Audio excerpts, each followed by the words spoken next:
Bonjour à toutes et à tous et bienvenue dans le briefing des marchés du lundi 14 février 2022. Avant de débuter cette émission, comme d'habitude, je vous laisse prendre connaissance de l'avertissement légal sur les risques.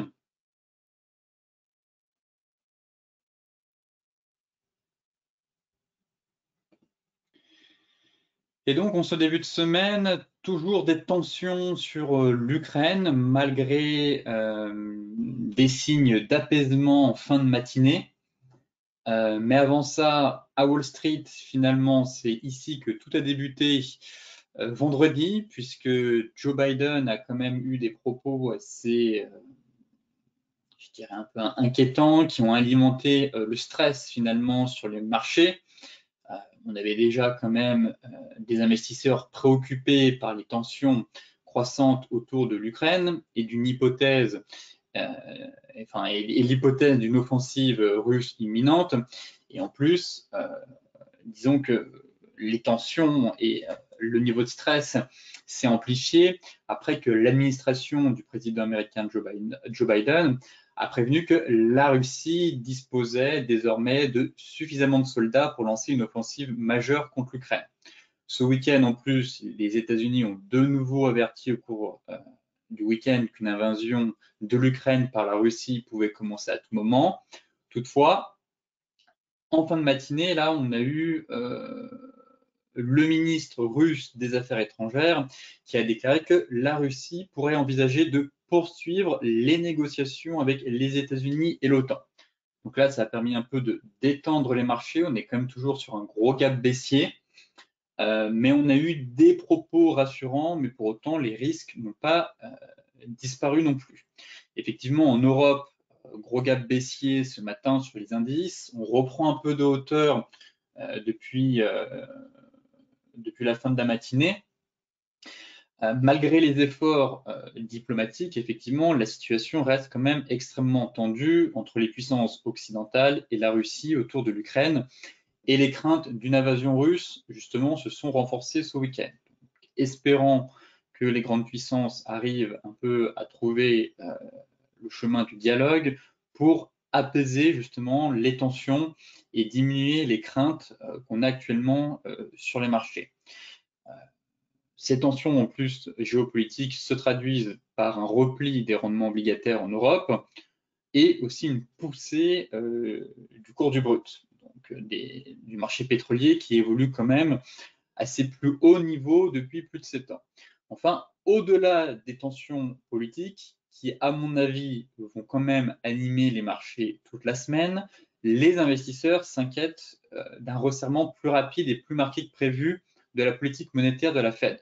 Après les chiffres justement d'inflation aux États-Unis qui ont montré une hausse de 7,5% sur un an en janvier, du jamais vu quand même depuis 1982. Et justement, la perspective d'une réunion à huis clos du comité de politique monétaire de la Fed ce lundi a alimenté les spéculations sur une hausse de taux en urgence en dehors du calendrier des réunions prévues.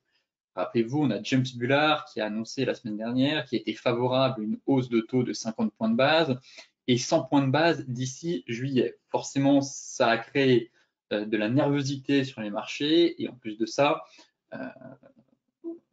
les indices sont repartis, en tout cas en direction du sud, et sont de nouveau, en tout cas, ont de nouveau entamé un mouvement correctif. Donc là, ce soir, en tout cas à 17h30 ou à 18h30, effectivement, on a une réunion en urgence de la Fed. Et pareil, ça va justement nous donner un peu plus de visibilité à venir. Car effectivement, si la Fed adopte une position assez agressive et augmente de 50 points de base son taux directeur avant la réunion qui était initialement prévue au mois de mars, ça pourrait finalement peser encore sur la tendance et potentiellement accélérer, enfin, ça pourrait potentiellement permettre aux indices de nouveau de retomber sur les plus bas de la journée. En Europe, justement, les opérateurs de marché seront quand même attentifs au discours de la présidente de la Banque centrale européenne, Christine Lagarde, devant le Parlement européen. Donc là aussi, un discours très attendu quand même de la part de Christine Lagarde. Et en parallèle, on a aussi James Bullard qui est censé de nouveau faire un discours aujourd'hui. Donc là, pareil, on a quand même un beau cocktail sur les marchés entre les tensions sur l'Ukraine, même si on a des signes d'apaisement en ce début de matinée, on a des indices toujours sous pression, et bien évidemment, en fin de journée, on attend le compte-rendu de la réunion de la Fed qui devrait justement donner un peu plus de visibilité aux investisseurs pour savoir si finalement c'est fait une grosse frayeur et les indices ont fait un point bas, ils vont réussir à repartir, ou au contraire, poursuivre ce mouvement de correction entamé depuis maintenant plusieurs semaines. Effectivement, sur le DAX, ici c'est le Fear Index, donc l'indice de la peur. On constate très clairement que le VIX est de nouveau accéléré sur des niveaux assez élevés, ce qui montre quand même les craintes, les inquiétudes qu'il y a actuellement sur les marchés. Actuellement, sur l'ensemble des indices, on se trouve sur une zone clé, une zone hebdomadaire, une zone majeure, que ce soit sur le CAC 40, le DAX. Donc effectivement, si le VIX dans les prochains jours retombe, tout porte à croire que cette zone pourrait tenir, qu'on s'est fait une grosse frayeur et que les indices pourraient finalement reprendre un peu de hauteur. Si au contraire, finalement, malgré un dialogue ouvert de la part des Russes, ça déboucle sur rien, et en parallèle, la Fed se montre assez agressive et opte pour une hausse de taux avant la date initialement prévue, à savoir au mois de mars, et en plus une hausse de 50 points de base, alors ça pourrait créer de nouveau du stress sur les marchés et casser justement ces gros niveaux de support, auquel cas il faut s'attendre à mon avis une correction un peu plus profonde. On fera le point dans la partie technique justement, mais là on se situe vraiment à la croisée des chemins, je trouve, sur l'ensemble des indices. On a eu un beau rebond ce matin, là, en fin de matinée, sur les gros niveaux de support. Voilà, on a très clairement marqué le pivot clé de la semaine qu'il faut absolument tenir pour éviter justement une dégringolade plus profonde. Ici, c'est la capitalisation boursière mondiale qui commence doucement à céder du terrain. Très clairement, on avait une belle dynamique haussière, comme vous pouvez le voir, et puis ici, on a commencé à s'essouffler, marquer un sommeil, un peu un rounding bottom, et là, on a le sentiment qu'on est venu un peu casser ce magnifique trend haussier. Actuellement, les actions ont quand même perdu 6 500 milliards de dollars de capitalisation boursière, à peu près. On était aux alentours de 122 milliards, on est retombé à 115 000 milliards. Forcément, les investisseurs réagissant à de nouveaux signes d'accélération de l'inflation et de hausse de taux correspondantes, étant donné qu'en plus Goldman Sachs a de nouveau relevé ses prévisions de la Fed à 7 hausses consécutives de 25 points de base de taux, des taux en 2022. Donc là, actuellement, on est sur une capitalisation boursière à 115 000 milliards de dollars, ce qui représente quand même toujours 136% du PIB mondial. Mais il ne faudrait pas, voilà, pour moi, on a un pivot clé ici. Ce matin, on a un peu chuté un peu plus. C'est un graphique qui date de ce week-end. Donc là, la capitalisation boursière mondiale est retombée un peu plus bas. Mais pour moi, voilà, on a un gros niveau sur les indices, sur la capitalisation boursière mondiale. Et même constat, il ne faudrait pas qu'on fasse une correction en A, B, C.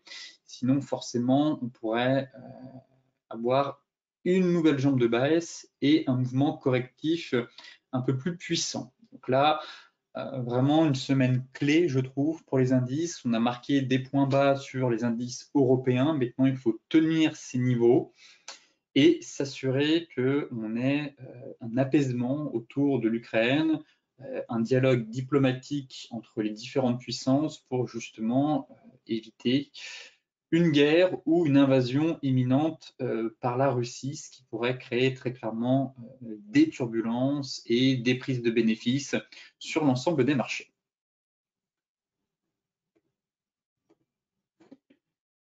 Côté graphique, alors,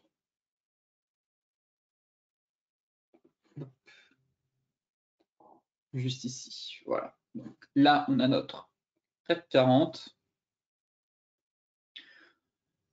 On avait toujours ce scénario d'épaule tête épaule que j'évoquais avec vous suite à la formation de l'étoile Doji et de l'avalement qu'on avait eu sur les futurs et les CFD, raison pour laquelle j'étais plutôt baissier sur les indices européens. J'estime qu'un niveau clé a été atteint maintenant. Voilà, c'est la MM200. C'était l'objectif que je vous disais aller chercher, c'était en TP1 6900. En TP2, forcément, ce niveau clé, la ligne de coup couplée à la moyenne mobile 200. Maintenant, c'est le juge de paix. Voilà. Si ça tient, tant mieux. On devrait repartir pour venir combler le gap, très clairement. Si au contraire, on est maintenu en échec sous les 6900 points et qu'on retombe, là, attention, danger. Ça voudrait dire qu'on a un gap de rupture et que derrière, il y a une probabilité qu'on aille valider cette figure chartiste de retournement. Et par conséquent, on pourrait aller chercher plus bas. Comme je vous le disais, sur l'ensemble des indices, que ce soit le CAC, le DAX, le Dow Jones, on est sur des gros niveaux clés. Là, les indices européens ont très clairement marqué le point bas ce matin. Voilà le niveau, pour moi, le pivot clé de la semaine. En dessous de ce niveau-là, il faudra très clairement continuer à chercher des ventes dans le sens du flux pour aller viser les différents niveaux de support. En attendant, je suis plutôt neutre. On a eu une bonne nouvelle ce matin de la part du Premier ministre russe. Bon, ça reste des paroles. Rien n'est fait actuellement. Si on a un retrait des troupes russes à la frontière de l'Ukraine, effectivement, ça donnera un bol d'air au marché financier et on pourrait aller chercher de nouveau les 7000 points. Pour l'instant, vraiment neutre. On a eu une bonne news ce matin. Un niveau clé a été tapé. Maintenant, j'attends de voir quand même la clôture de la bougie. Pas de plan de trading. Effectivement, celles et ceux qui ont payé ce matin sur la MM200, eh bien, bravo à vous. Ça vous a offert quelques points. Pour ma part, j'avais un biais baissier. Je visais 6900 et 6780.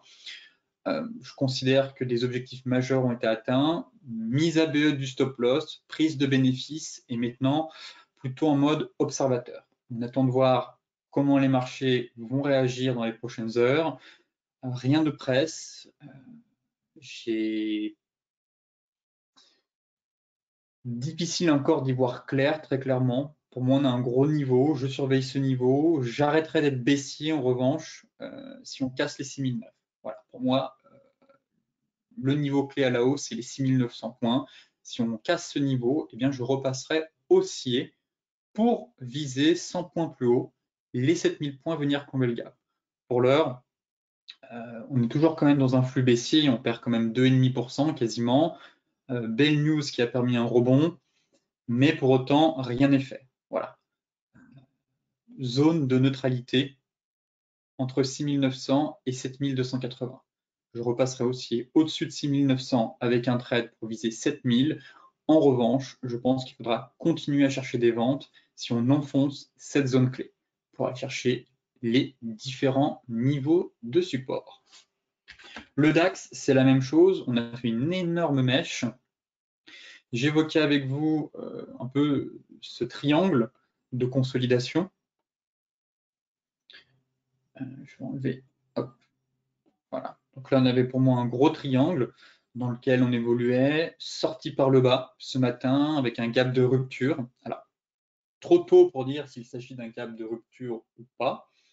En tout cas, on est sous zone, on a une sortie de triangle par le bas. Là, on effectue le pullback. Donc, pareil que sur le CAC.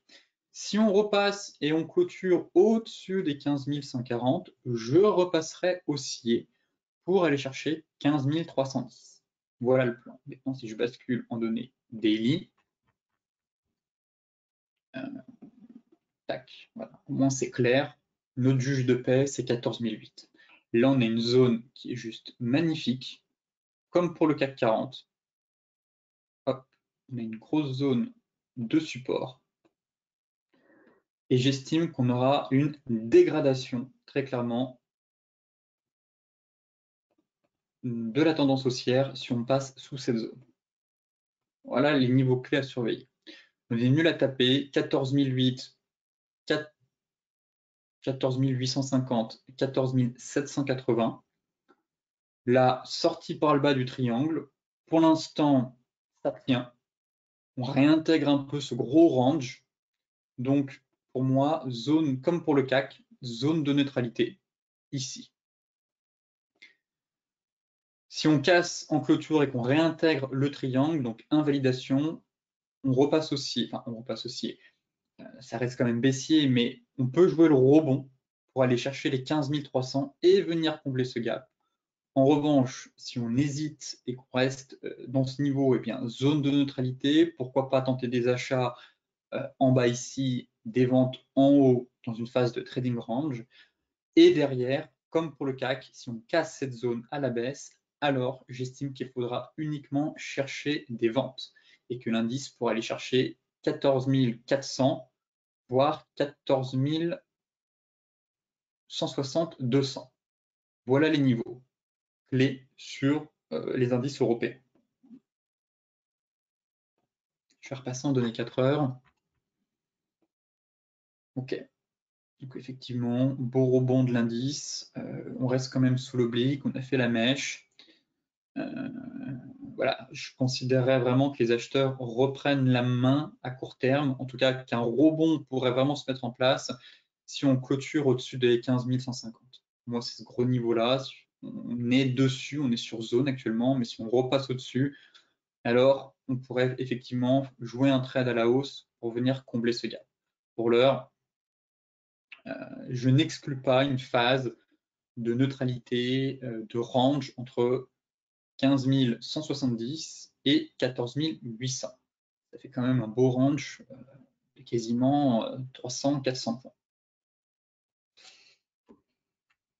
Le Dow Jones, pareil, on avait mis en place un plan baissier sur l'indice, dans le sens où on avait eu une étoile du soir validée ici. Donc je vous disais prudence, on avait cassé l'oblique, qui était quand même notre juge de paix aussi. Et je vous disais d'attendre un pullback pour vendre vendredi. Donc c'est ce qu'on a eu. On a eu notre belle oblique. Ici, beau chandelier de retournement, comme ici, le même, une étoile du soir. Donc pullback sur l'oblique, on est venu casser, valider un double top. L'objectif n'a pas été atteint, à voir cet après-midi, mais pour l'instant, on sent quand même que les vendeurs, voilà, tentent de nouveau quelque chose. Et qu'un retour potentiellement sur la borne basse du range est aussi envisageable. Là, en données hebdo, je vais quand même voir la bougie. Voilà, on est vraiment, on est repassé, on a vu notre cassure Tenkan-Ki June, mais j'étais pas très fan à cause de la grosse mèche haute. On est repassé en dessous. Pour le moment, toujours soutenu par la MM50. Donc là, il faudrait vraiment casser de nouveau ce niveau pour accélérer. Effectivement, si on arrive à casser cette MM50, on pourrait potentiellement accélérer en direction de la borne basse du range. Là, très clairement, on a un range pour l'instant. On est venu faire une rotation partielle, on est en train de retomber. En données 4 heures, voilà, on a un petit double top qui s'est formé aussi.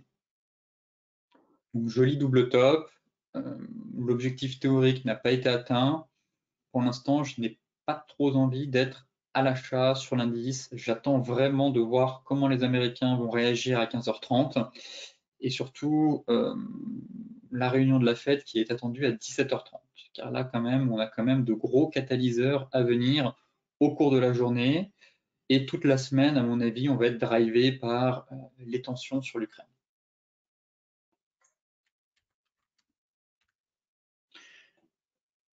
Bon, sur les futurs, on est flat. Je vais enlever l'Ichimoku. Voilà, donc on est flat. On avait notre double top. On est venu faire notre beau pullback sur l'oblique, c'est reparti. Donc j'espère que vous avez quand même pensé à prendre quelques bénéfices. On est retombé sur le niveau de support. On est sous notre zone actuellement. Donc là, pareil, gros niveau clé sur les indices, enfin sur l'indice américain. Alors, tout d'abord, l'objectif théorique du double top, ça nous donne à peu près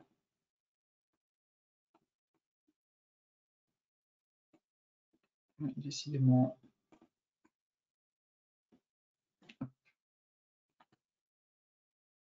Je ne vais pas y arriver. Voilà, à peu près. Donc ce sera un retour ici, tout simplement. Quasiment, vous voyez, sur le gros niveau de support à 33 630, toujours un double top qui est activé. On est sous zone. Pour l'instant, on est sur un gros pullback. Si on repasse au-dessus des 34 800, forte probabilité qu'on invalide ce double top et que les acheteurs arrivent à reprendre la main. Et par conséquent, on pourrait avoir le comblement du gap sur les indices européens. Pour l'heure, voilà, on a une belle bougie, on est sur zone, rien n'est fait, très clairement. Rien n'est fait. L'avalement baissier ici a parfaitement fonctionné. Il a quand même donné quasiment 35 160, 1000 points de baisse, d'où l'importance vraiment de prendre ses bénéfices. J'espère que vous avez quand même pensé à prendre des bénéfices. Néanmoins, on avait un objectif théorique qui nous emmenait un peu plus bas. Donc là, vous voyez, si je dézoome, pour l'instant, on est sous la zone. Très important de voir cet après-midi comment les investisseurs vont réagir. Si on repasse au-dessus de la zone, je pense que j'invaliderai le double top, très clairement, et qu'il faudra se montrer plus prudent dans les ventes. En revanche, si cette zone n'est pas franchie à la hausse, alors pour moi, les vendeurs gardent la main et on pourrait aller chercher un peu plus bas.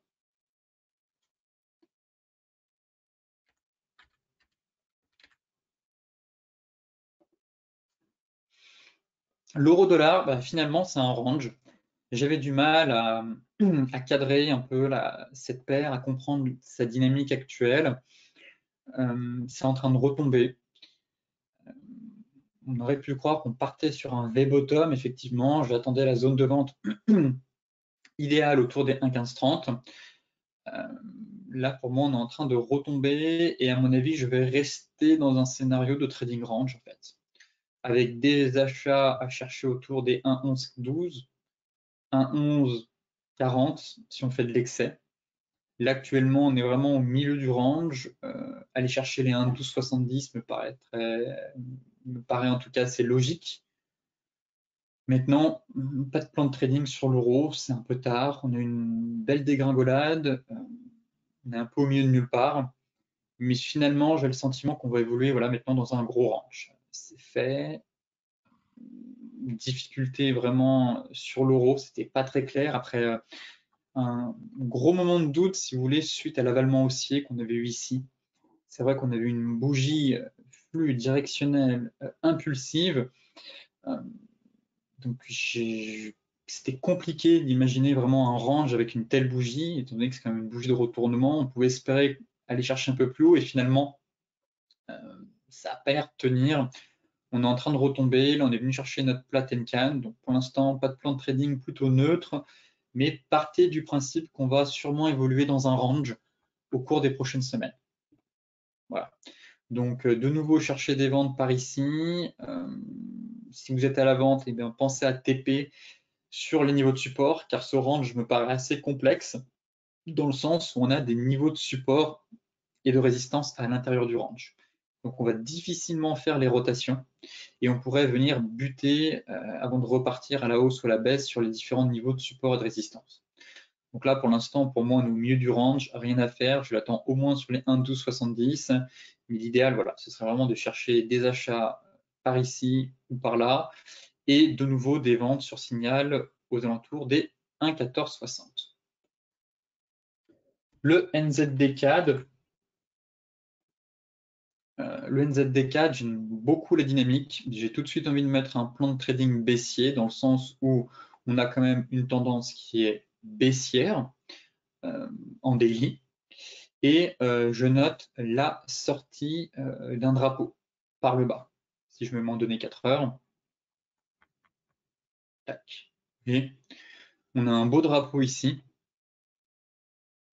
en données 4 heures. Hop, on est venu break et faire le pullback. Donc là, pour moi, plan de trading baissier sur cette paire avec un stop d'invalidation par ici. Voilà. Je vais être au-dessus. Vous voyez, on a une petite zone de polarité juste ici. Tac, tac, tac. Donc au-dessus de cette zone. Donc le stop loss, non, par ici c'est très bien. 0,8480, stop loss par ici. Viser en TP1 les plus bas. Juste là. Voilà, ce serait mon TP1. Et en TP2, on a un beau niveau hein, ici, très clairement. Donc vraiment en TP1, mise à bas du stop. Et en TP2, ce serait de reporter le mât, peut-être par ici. Je vais remonter. Je vais rajouter, mais là je crois qu'on a un bon niveau.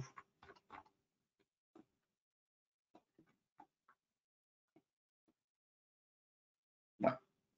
Ce serait les 82,73. Donc voilà le plan. Là, je trouve qu'on a eu une belle sortie par le bas, stop loss par ici, au-dessus des précédents tops qui avaient donné quand même la zone de polarité. Mise à bas du stop si on casse cette zone de support intermédiaire. Prise de TP1 ici et viser un TP2 par ici. Voilà le plan sur le NZD-CAD. L'USD-CAD aussi, qui est une configuration intéressante, en tout cas à surveiller pour cette semaine, c'est le range. Voilà, actuellement, sur les paires de Forex, j'ai pas vu beaucoup d'opportunités. On a eu des gros mouvements sur les paires moyennes, mais soit on est en pleine accélération haussière ou baissière, et par conséquent, c'est un peu compliqué de se positionner dessus, surtout quand je vois l'euro-yen. On a eu une belle accélération baissière. Bon, là, sur cette paire, ce qui m'intéresse, c'est qu'on a une grosse zone de résistance au-dessus de la tête et qu'à court terme, on est dans un range. Voilà. On a un gros range technique et de nouveau, pourquoi pas tenter de trader ce range. Donc, à l'achat, j'attendrai quand même, pour éviter de se prendre un bull trap, la cassure des 1,28. Car là, on peut très bien faire une mèche, payer, finalement, on n'a pas cassé la zone, on repart. Bon, pas grave, on a un range sous la résistance. Donc, il vaut mieux attendre la cassure des 1,28 en clôture daily, se positionner avec un stop loss au milieu du range et viser les 1,2960. Là, en données daily, j'attends de voir la clôture. Pour l'instant, on serait sur un dark cloud cover. Bon, la clôture n'est pas terminée, il reste 2 heures. Mais globalement, le plan, ce serait voilà, de chercher des ventes ici sur signal de retournement et de nouveau des achats sur la bande basse. Effectivement, si on peut tenter des achats par ici, derrière on a une cassure par le haut, ça pourrait offrir un super trade. Donc, pas de plan de trading pour l'instant, juste une configuration qui me plaît bien sur cette paire avec cette phase de trading range. Le gold, splendide, très clairement. Justement, les tensions autour de l'Ukraine ont dopé les métaux précieux. Derrière, comme je vous le disais, si on a la moindre détente sur les rendements obligataires, ça va booster le cours de l'or. Et effectivement, on a eu une forte détente sur les rendements obligataires entre vendredi et aujourd'hui. Et là, belle sortie par le haut du triangle. Donc, pour ma part, c'est haussier. Et j'ai envie d'être à l'achat sur le métal jaune. Voilà, fin de consolidation, belle bougie flux directionnelle. Les prix sortent enfin du nuage. On est venu faire notre pullback sur les 1850. Honnêtement, j'aime beaucoup la dynamique. J'espérais la cassure des 1830. Là, on a fait cassure des 1830, 1850. On est venu faire notre pullback ce matin. Donc, je pense qu'un stop loss placé ici peut être intéressant. Voilà. Pour moi, on a un gros niveau. On a cassé un gros niveau, placé un stop loss vers les 1822 pour viser 1910. Voilà, en espérant que cette fois-ci, ce soit la bonne. Voilà, je trouve que la sortie de triangle est très belle. Pullback en cours. Stop loss sous les 1830. C'est un niveau qu'on a travaillé depuis très longtemps. Si on repasse sous 1830, on invalidera forcément le triangle. Donc, stop loss en dessous, TP1 et pourquoi pas un TP2. Si je reprends l'objectif théorique, ça peut quand même propulser le gold sur des niveaux franchement très intéressants et permettre un redémarrage de la tendance primaire. On avait une tendance primaire haussière, une tendance secondaire baissière, voire de latéralisation. Et là, pour moi, on a eu un signal technique haussier en fin de semaine dernière avec un magnifique breakout des 1830 et des 1850 dans la foulée. Donc là, j'espère vraiment qu'on n'a pas un bear trap. Pour l'instant, c'est un pullback, ça tient. Donc à l'achat, enfin, haussier sur cet actif, invalidation sous les 1830, TP1, et puis après je ferai le suivi, et TP2, ce serait d'aller chercher les 1960. Le Brent. Le Brent qui est ouvert avec un gros gap baissier. Pareil, vendredi, forte accélération, on prend 3%, c'est ultra haussier, aucune raison d'être à contre-courant sur le marché pétrolier. Je reste haussier, toujours. L'idéal, ce serait d'aller chercher les 100 $. Mais effectivement, on a cassé notre résistance des 93,53. C'était l'un des objectifs que j'avais sur le pétrole. Je vous disais en plus qu'on avait une sortie de triangle en données 4 heures ici. Je vais enlever l'Ichimoku. Voilà. Donc là, on consolidait dans un triangle, cassure par le haut. Pour l'instant, on fait le pullback. C'est absolument pas baissier. On a cassé notre résistance, on rebondit dessus. Donc, tant qu'on ne repasse pas, on peut très bien aller chercher les 100 $. Donc, celles et ceux qui ont payé ici sur l'avalement haussier, quand je vous disais qu'on devait de chercher des achats sur la zone avec un stop loss sous les plus bas, eh bien, logiquement, vous avez pris vos bénéfices ici, premier TP, mis votre stop à break-even, et maintenant, il faut espérer une dernière accélération en direction des 100 $. Voilà le plan sur le pétrole. Je reste haussier. On est vraiment dans une tendance haussière selon la théorie de dos, hein, des plus bas, des plus hauts, de plus en plus hauts. On revient tester les anciens sommets, aucune raison d'être vendeur, sauf si d'ici ce soir, on casse le support, on accélère à la baisse et on fait un chandelier de retournement. Là, effectivement, je serais un peu plus prudent en me disant, tiens, finalement, on a un fail breakout haussier, chandelier de retournement, on casse le support, voilà, je serais un peu plus méfiant. Mais pour l'instant, quand je vois la bougie qu'on a faite vendredi, flux directionnel, on est juste sur un pullback des anciens plus hauts. Et donc, les acheteurs gardent la main et on peut très bien aller chercher les 100 $, peut-être pas cette semaine, mais dans les prochaines semaines. Le light, même constat, mais on bute sur l'oblique. Pareil, très belle cassure de résistance ici, mais là c'est l'oblique qui me dérange un peu. On a une grosse oblique, ça bute. Là, très clairement, si on casse l'oblique, oui, ça permettrait de libérer le potentiel haussier pour aller chercher les 97. Même constat, pas envie d'être vendeur, c'est haussier, bougie flux directionnelle impulsive. Pour le moment, on pull back les anciens plus hauts, mais effectivement, ce qui me dérangeait sur le WTI, voilà pourquoi je préférais le Brent, c'était cet oblique voilà, qui venait coiffer les prix. Mais en données 4 heures, pareil, prise de recul en données 4 heures, le trend est magnifique, magnifique trend haussier. Et là, je surveille l'oblique. Pour moi, c'est le dernier frein.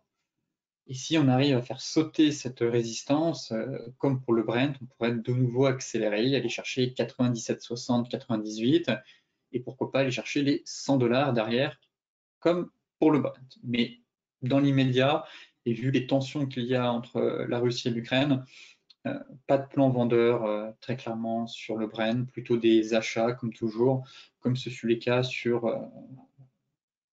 le pétrole Brent. Les cryptos,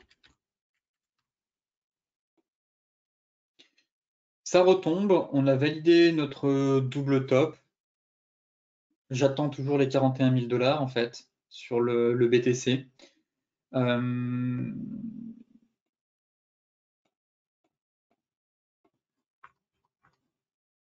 La bougie hebdo n'est pas,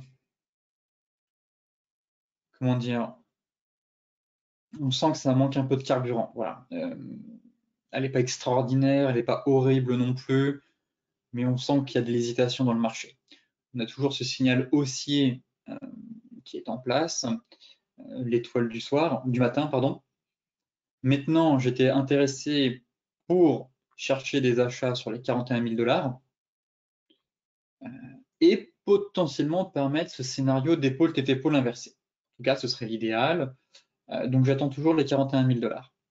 Voilà, si on peut aller chercher un peu plus bas, taper les 41 000, placer un stop juste en dessous de notre kit jaune, viser les 44 000, mettre le stop ABE, si ça casse, on est dedans, on valide l'ETI, et par conséquent, on pourra avoir une belle accélération haussière.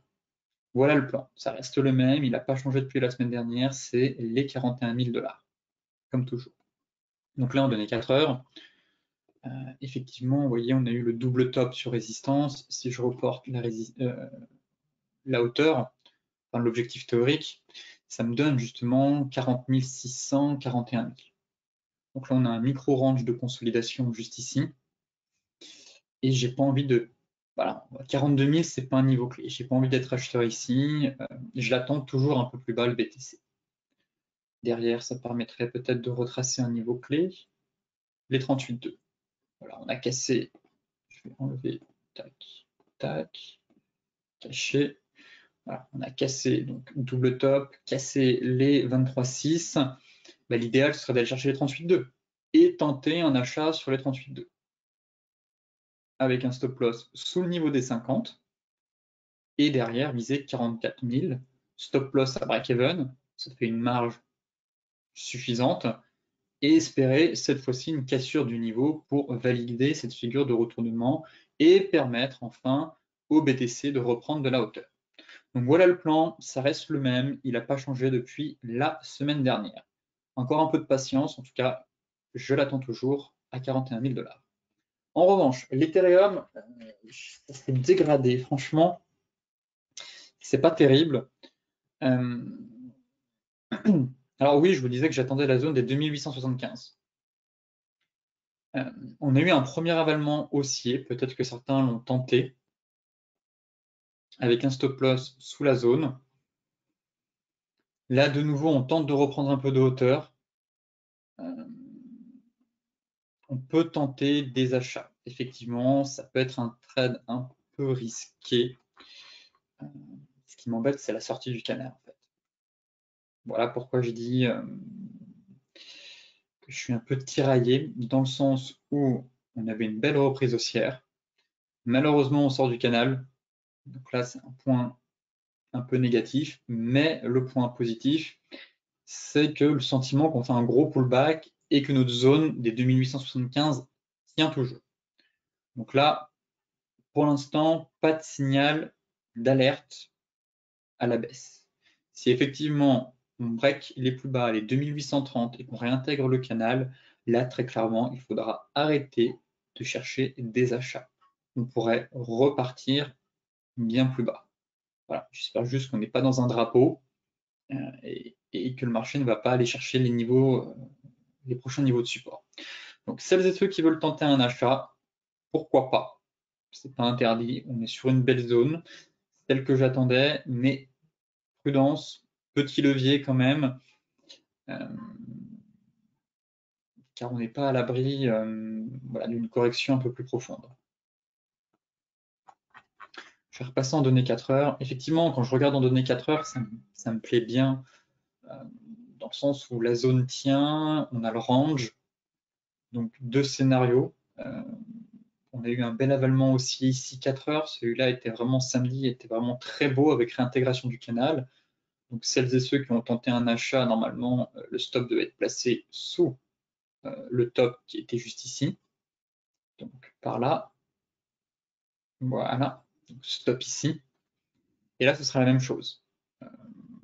Celles et ceux qui veulent tenter, j'attendrai au moins la clôture daily. Si vous n'êtes pas rentré sur le marché, attendez la clôture daily. Car pareil, si finalement on casse les 2975, on pourrait valider un double creux et rentrer plus sereinement en position. Derrière, en daily, on aurait une belle bougie. On valide le double creux, on place notre stop pas ici, mais sous les plus bas. Et pareil, on visera les 3250. Donc voilà, deux scénarios. Peut-être que certains ont tenté l'achat sur l'avalement haussier ici samedi, auquel cas ils sont déjà en position et le stop loss pour moi doit se placer ici. Sinon les autres attendront, du moins attendez la clôture daily pour être sûr que le support tienne. Si possible, qu'on casse ce niveau. Et dans ce cas-là, vous aurez une figure chartiste de retournement pour rentrer en position, mais par contre, mettre votre stop sous les plus bas du range. Voilà le plan sur l'Ethereum. Et derrière, pareil que pour le BTC, on visera 3250. 3250, prise de bénéfice, mise à bas du stop. Et si on casse, et bien là, ce serait un bon signal, je pense, de reprise haussière pour aller chercher un peu plus haut. Et comme pour le BTC, reprendre de la hauteur et entamer un véritable redémarrage haussier. Donc voilà les grandes lignes sur les crypto-monnaies. Sur ce, je vous souhaite une excellente journée, de très bons trades. Soyez prudents sur les marchés, notamment avec cette volatilité assez extrême et ces tensions qu'on a un peu partout sur tous les fronts, que ce soit le front monétaire, l'inflation ou avec l'Ukraine et la Russie. Donc, adaptez votre money management, bonne gestion du risque pour éviter de se faire piéger.